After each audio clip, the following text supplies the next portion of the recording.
வணக்கம் மக்களே, நீங்கள் பாரு கேட்குறது மக்கள் கமிட்டி. நாங்கள் ஹோஸ்ட் இந்த வாரத்துக்கு இன்ட்ரெஸ்டிங்கான சூப்பர் நியூஸ் வந்து பார்க்க போகிறோம். நிறைய இன்ட்ரெஸ்டிங்கான அப்டேட்ஸ் இருக்குது. ஸோ அந்த வகையில் ஃபஸ்ட்டு நம்ம டிசி கிட்ட வந்து போயிடுவோமா. ஸோ ஜேம்ஸ் கான் அஃபிஷியலாகவே இப்போதைக்கு பீஸ் மேக்கர் சீசன் 2க்கான ஷூட்டிங் ஒர்க் ஆரம்பிச்சிருச்சுங்கிறத கன்ஃபார்ம் பண்ணியிருக்காரு. ஸோ ஷூட்டிங் எங்கே நடக்குதுன்னு தெரியல, பட் இப்போதைக்கு நம்ம ஜேம்ஸ் கான் ஆக்சுவலாக இந்த சூப்பர்மேன் படத்தையுமே ஷூட் பண்ணிட்டு இருக்காரு. இந்த பீஸ் மேக்கரில் அவர் ஃபர்ஸ்ட் 2 எபிசோட மட்டும் ஷூட் பண்ணிட்டு அதுக்கப்புறம் மீதி எல்லாத்தையுமே வேற ஒரு டேரக்டர் கொடுக்க போகிறதா தான் சொல்லியிருந்தாரு. அப்படி பார்க்கும்போது இந்த பீஸ் மேக்கர் சீசன் 2 சூப்பர்மேன் கூட கொலைட் ஆகுமோங்கிற டவுட் உங்களுக்கு வருதுல? எனக்கு அந்த டவுட் இருக்க தான் செய்யுது. ஏன்னா ஜேம்ஸ் கான் இப்போதைக்கு சிட்டி சைடில் வந்து பார்த்தீங்கன்னா ஒரு மொத்த இடத்த கம்ப்ளீட்டாக மெட்ரோபாலிஸாவே மாற்றிட்டு இருக்காங்க. அதுக்கான ஃபர்ஸ்ட் லுக் செட் பிக்ஸ்லாம் கிடைச்சிட்டு இருக்கு. அதை நான் இன்ஸ்டாகிராமில் போட்டேன், இங்கே போட்டால் காப்பிரைட் பண்ணிடுவாங்க. பட் அந்த பிக்சர்ஸ் செட் பிக்ஸ் எல்லாம் நீங்கள் பார்க்கும்போது ஒரு விஷயம் கிளியர் கட்டாக புரியும். ரெட்ரோ ஸ்டைலில் தான் இருக்கு. பட் ஜேம்ஸ் கான் சூப்பர்மேன் வந்து ரெட்ரோல நடக்காது, ஃபியூச்சரிஸ்டிக் படம் தான் அப்படிங்கிற மாதிரி மென்ஷன் பண்ணியிருந்தாரு. ஒருவேளை ஃபியூச்சரிஸ்டிக் ரெட்ரோ ஸ்டைலில் கொண்டு வர போறாங்களோ? மெட்ரோபாலிஸ் நிறைய இடங்கள்ல கிட்டத்தட்ட காமிக்ஸ்ல அப்படி தான் ஃபீல் ஆகும். ஸோ ஒருவேளை அப்படி இருக்கலாம். அப்படி இல்லைனா இது மேபி லைக் இந்த ஃபேண்டசி ஃபோர் மாதிரி ஒரு 60s and 70sல நடக்கிற படமா கூட காமிக்கப்படலாம். என்ன செய்ய போறாங்கன்னு தெரியல. பட் ஒரு ரெட்ரோ லுக்ல தான் இப்போதைக்கு மெட்ரோபாலிஸ் வந்து பார்த்தா பில்ட் பண்ணிட்டு இருக்காங்க. 10வது வரைக்கும் side by side peacemaker season 2க்கான ஷூட்டிங்கும் போயிட்டு இருக்கு. சொல்ல முடியாது, ஜான் சீனா கூட பாசிபிளி இந்த சூப்பர்மேன் படத்துல கேமியோ கொடுக்கலாம். வந்தா நல்லா தான் இருக்கும், பார்ப்போம். ஆல்ரெடி படத்துல ஏகப்பட்ட பேர் கூட ஜான் சீனாவையும் சேர்த்துக்காக. போன வருஷம் ரிலீஸ் ஆன ப்ளூ பீட்டில் படம் எத்தனை பேர் பார்த்தீங்க? இன்ட்ரெஸ்டிங்கான ஒரு படம் தான், பட் ரொம்ப கிளீஷாவாக ஃபீல் ஆகிருக்கும். ஆல்மோஸ்ட் பார்த்து பல படங்களை வந்து பார்த்தீங்கன்னா ரெப்ளிகேட் பண்ணுற மாதிரி தான் அந்த ப்ளூ பீட்டில் அமைஞ்சிருந்துச்சு. இப்போ அந்த ப்ளூ பீட்டிலுக்கு ஒரு அனிமேட்டட் சீரிஸ் வந்து பார்த்தீங்கன்னா கன்ஃபார்ம் பண்ணியிருக்காங்க. ஐ மீன் அதே ப்ளூ பீட்டிலோட கதையை எக்ஸ்டெண்ட் பண்ணுற மாதிரி தான் இப்போதைக்கு அனிமேட்டட் சீரிஸ் வரப்போதான். அந்த ஒரிஜினல் ப்ளூ பீட்டிலோட டேரக்டர் தான் இப்போதைக்கு இந்த அனிமேட்டட் சீரிஸோட எக்ஸிக்யூட்டிவ் ப்ரொடியூசராகவும் வந்திருக்காரு. அதாவது அந்த ப்ளூ பீட்டில் இருக்க அதே காஸ்ட் மெம்பர்ஸ் பாசிபிளி இந்த அனிமேட்டடுக்கும் ரிட்டர்ன் ஆகலாம். அவங்களுடைய கதையை எக்ஸ்பேண்ட் பண்ணுற மாதிரி ஒரு அனிமேட்டட் சீரிஸை பிளான் பண்ணிட்டு இருக்காங்களாம். இது டிசிக்குள்ள வருங்கிற மாதிரி தான் பேசிட்டு இருக்காங்க. ஸோ அப்படி பார்க்கும்போது அதே ஆக்டர் மேபி இப்போதைக்கு ப்ளூ பீட்டில் டிசிக்குள்ள கண்டினியூ ஆகிறதுக்கான வாய்ப்புகளும் இருக்கு. இதுக்கு முன்னாடி லைட்டாக அதை டீஸ் பண்ணியிருந்தாங்க, இப்போதைக்கு அதை கன்ஃபார்ம் பண்ணிக்கலாம்னு நினைக்கிறேன். ஸோ ப்ளூ பீட்டில் சம்மந்தப்பட்ட ஒரு அனிமேட்டட் சீரிஸ் இப்போதைக்கு ஆன் ஒர்க்ஸில் போயிட்டு இருக்கு. இது அந்த போன கதையோட மொத்த லோரையுமே எக்ஸ்பேண்ட் பண்ணி அதுக்கப்புறம் மேபி உங்களுக்கான ஒரு லைவ் ஆக்ஷன் டிசிக்குள்ள வரலாம். சூப்பரான ஆக்டர், பர்ஃபெக்டான கேஸ்டிங். ஸோ அவர் வேஸ்ட் பண்ண மாட்டாங்கன்னு நினைக்கிறேன், பார்ப்போம். அண்ட் அனிமேஷனை பற்றி பேசும்போது வாட்ச்மேன் சாப்டர் 1 and 2 சொல்லி பார்த்தீங்கன்னா 2 அனிமேஷன் படங்களை இப்போதைக்கு கன்ஃபார்ம் பண்ணியிருக்காங்க. வாட்ச்மேன் படம் எத்தனை பேர் பார்த்துருக்கீங்க? இன்வின்சிபிள் அண்ட் பார், பாய்ஸ் அண்ட் பார். வாட்ச்மேனை பற்றி தெரியாதவர். வாட்ச்மேன் தானே இது எல்லாத்துக்குமே விதை போட்டது. ஸோ அவங்க பேஸ் பண்ணி இப்போதைக்கு 2 அனிமேட்டட் ப்ராஜெக்ட்ஸ் அதை பற்றி நான் கன்ஃபார்ம் ஆகியிருக்கேன். ரிலீஸ் டேட் எதுவுமே சொல்லலை. மேபி சாப்டர் 1 இந்த வருஷம் ரிலீஸ் ஆகலாம்னு நினைக்கிறேன். அனிமேஷன் உண்மையிலே செம்ம குவாலிட்டியாக இருக்கேன். ஸோ படமும் நல்லா இருக்கும் நம்புறேன். இல்லைனா ஒருவேளை படத்தை எப்படி கொண்டு வர போறாங்களோ என்னமோ. Watchman is coming back. So Watchman fans enjoy பண்ணுங்க. இதோட டிசி அப்டேட்ஸ் முடியுது. அப்படி நம்ம மார்வல் சைட்ல போகும்போது புதுசாக மார்வல் அவங்களுடைய இன்னொரு பிராண்டை அனௌன்ஸ் பண்ணியிருக்காங்க. புது பிராண்ட்லாம் கிடையாது, மார்வல் காமிக்ஸ்க்கான லோகோவை பற்றி நான் மாற்றிருக்காங்க. மார்வல் ஸ்டுடியோஸ்க்கான அந்த லோகோவை அப்படியே காப்பி பேஸ்ட் பண்ணியிருக்காங்க, அவ்வளோதான். ஸோ இப்போதைக்கு மார்வலுங்கிறது ஆல்மோஸ்ட் எல்லா பிராண்டுமே ஒன்றிணைச்ச ஒரு பிராண்டா தான் மாறி இருக்கு. ஃபர்ஸ்ட் காமிக்ஸ் தனியா, அனிமேஷன் தனியா, மூவிஸ் தனியா அப்படிங்கிறது இருக்கும். இப்போதைக்கு எல்லாத்தையுமே ஒரே அம்ப்ரெல்லாக்குள்ள கொண்டு வர ட்ரை பண்ணிட்டு இருக்காங்க. கெவின் ஃபெய்கே அதை ஆல்ரெடி டீஸ் பண்ணியிருந்தாரு. இப்போதைக்கு அதுக்கான ஸ்டெப்ஸ்லாம் எடுத்திருக்காங்க போல. ஸோ மார்வல் காமிக்ஸ்க்கான புது லோகோ ரிவீல் ஆகியிருக்கு. டெட்புல் தெரியல, நம்ம லேடி டெட்புல் டீஸ் பண்ணியிருந்தாங்களா? ஸோ அது கண்டிப்பாக டேலர் ஸ்விஃப்ட் தான் இருக்கும்னு பல பேர் நினைச்சிருப்பீங்க. அந்த நினைப்ப குப்பையில் போடுங்க. பிகாஸ் இப்போதைக்கு டேலர் ஸ்விஃப்ட் டெட்புல் அண்ட் வூல்வெரின்ல கண்டிப்பாக அப்பியர் ஆக மாட்டாங்கன்னு சொல்லி அஃபிஷியலாகவே கன்ஃபார்ம் ஆகியிருக்கு. ஸோ டேலர் ஸ்விஃப்ட் இந்த டெட்புல் அண்ட் வூல்வெரின்ல வரவே மாட்டாங்க. எனக்கு என்னமோ அது பாசிபிளி பிளேக் லைவ்லேயே இருக்கும் நம்ம தான் தோணுது. ரையன் ரெய்னால்ட்ஸோட வைஃப் டேலர் ஸ்விஃப்ட் ஆக்சுவலாக மார்வல் ஸ்டுடியோஸ் ப்ராஜெக்ட்ல ஒன்று ஒர்க் பண்ணிட்டு இருக்காங்களாம். அதுவும் நம்ம ஸ்கார்லெட் ஜோஹான்சன் ப்ரொடியூஸ் பண்ணிட்டு இருக்கேன் பிளாண்ட் ஃபேண்டம். அவங்களா வரதுக்கான வாய்ப்புகள் இருக்குங்கிற மாதிரி தான் பேசிட்டு இருக்காங்க. மார்வலுக்குள்ள டேலர் ஸ்விஃப்ட் ஏதோ ஒரு ப்ராஜெக்ட்ல கமிட் ஆகி இருக்கலாம். பட் கண்டிப்பாக டெட்புல் அண்ட் வூல்வெரின்ல அவங்க அப்பியர் ஆக போறதில்ல, அது கன்ஃபார்ம் ஆகிருக்கு. டுவேன் ஜான்சன் அந்த பக்கம் அந்த hierarchy of DC is about to change சொல்லி பார்த்தீங்கன்னா கதை விட்டுட்டு இருந்தாரு. அவர் அப்படியே அடிச்சு தோர்த்திட்டு அப்புறம் அங்கிருந்து கிளம்பி டேரக்டா மார்வலுக்கு வர போறார் போல. ஏன்னா இப்போதைக்கு டிஸ்னி கூட ஒன்னா சேர்ந்து அவர் ஒரு மிகப்பெரிய ப்ராஜெக்ட் அண்ட் கான்ட்ராக்ட் வந்து பார்த்தீங்கன்னா சைன் பண்ணியிருக்கானா. என்ன மாதிரியான கான்ட்ராக்ட்னு தெரியல.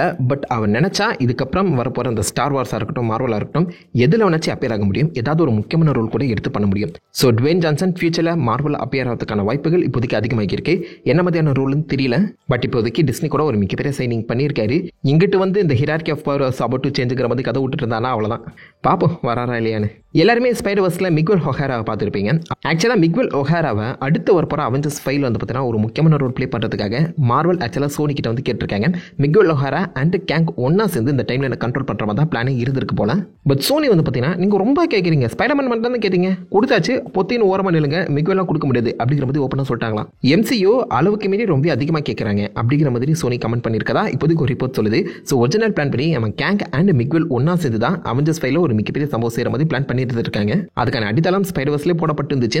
பட் சோனி முடியாதுன்னு சொன்ன அந்த காரணத்தினால இப்போதைக்கு மிக்வெலை நீங்க அவெஞ்சர்ஸ் 5 எதிர்பார்க்க முடியாது. பட் கேங்குமே இப்போதைக்கு இல்லாத அந்த சமயத்தில் சொல்ல முடியாது. மார்வல் திரும்ப மிக்வெலை எப்படியாச்சும் கெஞ்சி கூட்டு வரதுக்கான சான்ஸ் அதிகமாக இருக்கு. இந்த பியாண்ட் தி ஸ்பைடர்ஸ் படம் பார்த்தா தெரிஞ்சிரும் நினைக்கிறேன் என்ன மாதிரி அவெஞ்சர்ஸ் 5 வரும்னு. இந்த லைவ் ஆக்ஷன் மிக்வெலை பத்தி நீங்க என்ன நினைக்கிறீங்கன்னு மறக்காம கீழே காமெண்ட் பண்ணுங்க. லோகன் படத்தோட ரைட்டர் மைக்கேல் கிரீன் இப்போதைக்கு மிட்நைட் சன்ஸ் படத்தை எழுத போறதா ஒரு ரிப்போர்ட் கிளம்பி வந்திருக்கு. அஃபிஷியலா எங்கேயுமே கன்ஃபார்ம் செய்யப்படல. பட் ஒரு ரூமரா கிளம்பியிருக்க அந்த காரணத்தினால மிட்நைட் சன்ஸ் படம் இப்போதைக்கு எம்சியூக்குள்ள ரெடி ஆகிட்டு இருக்குங்கிறத நீங்க 100% கன்ஃபார்ம் பண்ணிக்கலாம். ஒரிஜினலா இந்த படம் பார்த்தீங்கன்னா பிளேடுக்கு அப்புறம் ரிலீஸ் ஆகிற மாதிரி தான் பிளான் பண்ணியிருந்தாங்க.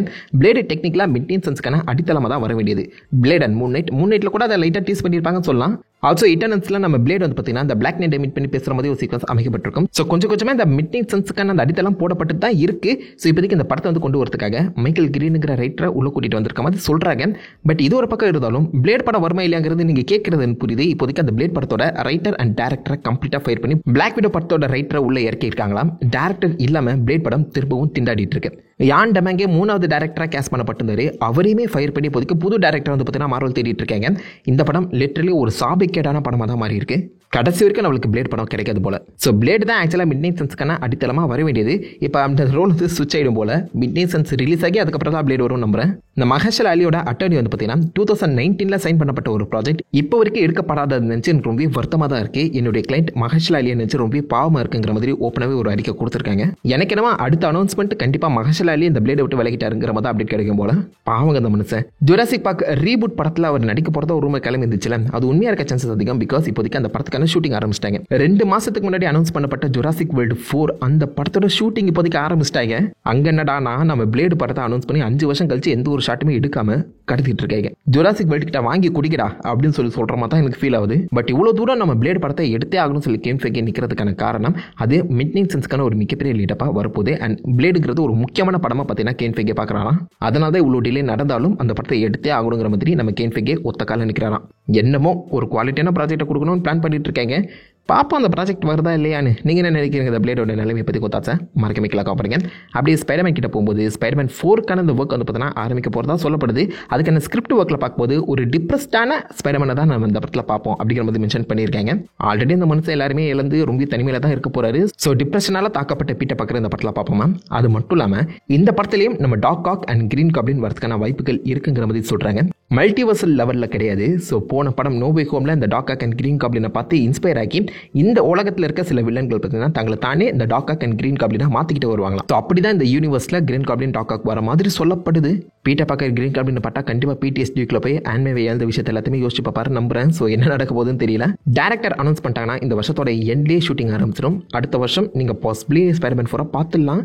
டிலே ஆச்சுன்னா 2026 தான். அது வரைக்கும் காத்திருப்போம். இதோட மார்வல் அப்டேட்ஸ் முடியுது. அப்படி நம்ம ஹாலிவுட் சைடில் போகும்போது த boys season 5 will be the final season அப்படிங்கிறத அஃபிஷியலாக கன்ஃபார்ம் பண்ணியிருக்காங்க. ஸோ சீசன் 5ஓட பாய்ஸ் சீரிஸே முடிய போகுது. பட் இதை நினச்சி நீங்கள் வருத்தப்பட தேவையில்ல. ஜென் வீக் வந்து பார்த்தீங்கன்னா இன்னொரு 5 சீசன் பிளான் பண்ணியிருக்காங்க. அண்ட் இந்த சீசன் 5 முடிச்சிட்ட அப்புறம் நிறைய ஸ்பின் ஆஃப் சீரிஸும் இந்த பாய்ஸை பேஸ் பண்ணி வருங்கிறதும் கன்ஃபார்ம் ஆகியிருக்கேன். ஸோ பாய்ஸ் ஒரிஜினல் சீரிஸோட எண்டு சீசன் 5 தான். பட் அதுக்கப்புறம் gen V and spin off series confirm ஆகியிருக்கு. அந்த சமயத்தில் இந்த யூனிவர்ஸ் எக்ஸ்பேண்ட் ஆக தான் போகுது. பயப்படாதீங்க. அன்டில் டான் கேம் எத்தனை பேர் விளையாடி இருக்கீங்க? பிளேஸ்டேஷன் ஸ்டுடியோஸ் இப்போதைக்கு அன்டில் டான லைவ் ஆக்ஷன் படமாக பார்த்தீங்கன்னா புஷ் பண்ணிட்டு இருக்காங்க. அந்த வகையில் மெயின் லீட் கேஸ்டிங் இப்போதைக்கு கன்ஃபார்ம் பண்ணியிருக்காங்க. இந்த கேமுக்கு கேஸ்டிங் பண்ணணுங்கிற அவசியம் கிடையாது. அந்த கேமுக்குள்ளேயே நடிச்ச எல்லாருமே ஒரு மிகப்பெரிய ஆக்டர்ஸ் தான். அந்த கேமே லைவ் ஆக்ஷன் படமாக தாங்க ஃபீல் ஆகும். ஸோ அந்த ஆக்டர்ஸே உள்ள கூட்டு வந்து திரும்ப ரீமேக் பண்ணாங்கன்னா தாறுமாறாக இருக்கும். ஒருவேளை புது கதையாக இருக்கும்னு நினைக்கிறேன். ஸோ கேஸ்டிங் கன்ஃபார்ம் ஆகியிருக்கேன். David F Sandberg Annabelle creation and இந்த ஷசாம் படத்தோட டேரக்டர் தான் இந்த 10 டைரக்ட் பண்ண போறாரு. அதுவும் கன்ஃபார்ம் ஆகியிருக்கு. அன்டில் டான் கேமை பற்றி என்ன நினைக்கிறீங்க? லைவ் ஆக்ஷன் ஒர்க் ஆகுமா? உங்க தச்சு கேட்கலாம் பாருங்க. மோவானா படத்தோட லைவ் ஆக்ஷன் ஆக்ட்ரஸை கன்ஃபார்ம் பண்ணியிருக்காங்க. கேத்ரின் லாகா. எக்ஸாக்ட்லி அனிமேட்டட் கார்ட்டூன்ல பார்த்தா அதே மோவானா தான் எனக்கு ஃபீல் ஆகுது. பெர்ஃபெக்டான கேஸ்டிங் சொல்லலாம். இதுக்கு முன்னாடி டிஸ்னி ரொம்ப கொளறுபடியா ஓக் அஜெண்டால நிறைய கேஸ்டிங் பண்ணிட்டு இருந்தாங்க. பட் இந்த கேஸ்டிங் ரொம்ப நல்லா இருக்கு. ஆப்வியஸா நம்ம தலைவன் டுவேன் ஜான்சன் தான் மாவியா வர போறாரு. ஸோ அது என்ன மாதிரி இருக்க போதுன்னு தெரியல. பட் மோவானுக்கான அந்த லைவ் ஆக்ஷன் ஒர்க்க ஆரம்பிச்சிட்டாங்க. எத்தனை பேர் பவர் ரேஞ்சர்ஸ் படத்தை பார்த்தீங்க? இப்போ லேட்டஸ்டாக வந்துச்சுல, அவ்வளோ பெஸ்ட்னு சொல்ல முடியாது, பட் வேர்ஸ்ட்னு சொல்ல முடியாது. அந்த படத்தோட ரைட்ஸ் வந்து பார்த்தீங்கன்னா ஆக்சுவலாக நம்ம நெட்ஃப்ளிக்ஸ் வாங்கி வச்சிருந்தாங்க. 2 to 3 years கிட்ட அந்த ரைட்ஸ் அவங்க கிட்ட இருந்திருந்தோம். எந்த ஒரு ப்ராஜெக்ட்டுமே அனௌன்ஸ் பண்ணாத அந்த சமயத்தில் இப்போதைக்கு அந்த ரைட்ஸ் வந்து பார்த்தீங்கன்னா திரும்ப ஹாஸ்ப்ரோ கிட்டே ரிட்டர்ன் ஆயிடுச்சா. ஒரு Power Ranger cinematic universe build பண்ணுறதுக்காக தான் நெட்ஃப்ளிக்ஸ் அந்த ரைட்ஸை வாங்கி வச்சிருந்ததா தெரியுது. பட் ஆக்சுவலாக அவங்க எதுவுமே பண்ணாத அந்த சமயத்தில் ஹாஸ்ப்ரோ இப்போதைக்கு அந்த ரைட்ஸை திரும்ப அவங்க கிட்ட ரிட்டர்ன் வாங்கி இதை வேஸ்ட் பண்ணி வேற ஏதாவது ஸ்டுடியோஸ் லைக் WB யூனிவர்சல் இந்த ரைட்ஸ் எடுத்துப்பாங்களா அப்படின்னு சொல்லி பார்த்தீங்கன்னா பேசிட்டு இருக்காங்க போல. ஸோ விச் மீன்ஸ் கூடிய சீக்கிரம் இந்த பவர் ரேஞ்சர்ஸ்க்கான ரீபூட் அனௌன்ஸ் செய்யப்படலாம். மேபி WB வாங்குறதுக்கான சான்சஸ் அதிகம். ஸோ அப்படி நடந்தா கூடிய சீக்கிரம் நீங்கள் பவர் ரேஞ்சர்ஸ் ரீபூட்டை எதிர்பார்க்கலாம். பவர் ரேஞ்சர்ஸ் ஃபேன்ஸ் இதை பற்றி என்ன நினைக்கிறீங்க? அதை தொடர்ந்து இந்த வாரம் ரிலீஸ் ஆன ட்ரெய்லர்ஸ் படி பார்க்கும்போது பேடிங்டன் இன் பெரு அந்த படத்துக்கான ஃபர்ஸ்ட் லுக் ட்ரெய்லர் கிடைச்சிருக்கேன். பேடிங்டன் ப்ரீவியஸ் ட்ரெய்லர்ஸ் எத்தனை பேர் பார்த்துருக்கீங்க தெரியல. செம்ம ஒரு ஃபீல் குட்டான படம், ஜாலியாக இருக்கும் அந்த படம் பார்க்குறதுக்கு. இப்போதைக்கு இந்த பேரகிட்ட பார்த்தீங்கன்னா பெருக்கு போகிற மாதிரி ஒரு கதை எழுதியிருக்கீங்க, நல்லா இருக்கீங்க, அந்த லுக்கு சூப்பராக இருக்குது. அண்ட் ப்ரீவியஸாக அந்த படங்கள் மாதிரி ஒரு warm and feel good feeling தான் அந்த படம் வந்து நம்மள்கிட்ட கொடுக்குற அந்த சமயத்தில் டைம் கிடைச்சா மறக்காம இதை ட்ரெயிலர் செக் பண்ணி பாருங்கள். நிறைய பேருக்கு அந்த பேரகிட்ட படம் பிடிக்கலாம், ட்ரெயிலர் சூப்பராக இருக்குது, மறக்காம பாருங்கள். 18+ படம் சாசேஜ் பார்ட்டி எத்தனை பேர் பார்த்துருக்கீங்கன்னு தெரியல, அனிமேட்டட் படம் தான். அனிமேஷன்லேயே இந்த அளவுக்கு வல்காரிட்டியை காமிக்க முடியுங்கிறது நான் அந்த படத்தில் தாங்க பார்த்து தெரிஞ்சுக்கிட்டேன். இப்போதைக்கு சாசேஜ் பார்ட்டி ஃபுட்டோபியா அப்படின்னு சொல்லி 8 எபிசோட் சீரிஸ் வந்து பார்த்தீங்கன்னா கன்ஃபார்ம் பண்ணி அதுக்கான ஃபர்ஸ்ட் லுக் ட்ரெய்லருமே ரிலீஸ் பண்ணியிருக்காங்க.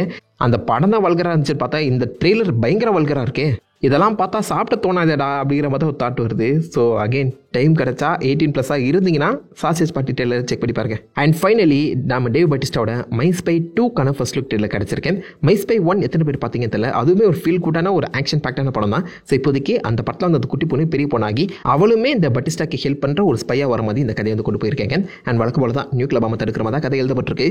பட் இதில் வந்து கதை முக்கியம் கிடையாது, ஆக்ஷன் அந்த எமோஷன் ப்ளஸ் ஆப்வியஸாக அவங்க 2 பேருக்குள்ள இருக்கிற அந்த பாண்டிங் தான் முக்கியம். ட்ரெய்லர் போன படம் மாதிரியே செம்ம ஃபன்னாக இருக்குது, அந்த சமயத்தில் படமும் நல்லா இருக்கும்னு தோணுது. ஸோ டைம் இருந்தால் செக் பண்ணி பாருங்க மை ஸ்பை 2. அண்ட் இதோட இந்த வார்த்தைக்கான எல்லா சூப்பர் நியூஸும் முடிந்த ஆல்மோஸ்ட் எல்லாத்தையுமே கவர் பண்ணிட்டேன் நினைக்கிறேன். ஏதாவது இன்ட்ரெஸ்டிங் அப்டேட்ஸ் டீட்டெயில்ஸ் அந்த மிஸ் பண்ணி தப்பா சொல்லியிருந்தாலும் அதை மறக்க வைக்கல, காம்பனிங்க எல்லாருமே தெரிஞ்சுக்கிட்டோம். நான் உங்களை தான் நல்ல ஒரு அசமன விடையிலுமே பெற்று இருந்திருக்கேன். ஹேஃபன் கைஸ் வட்டா.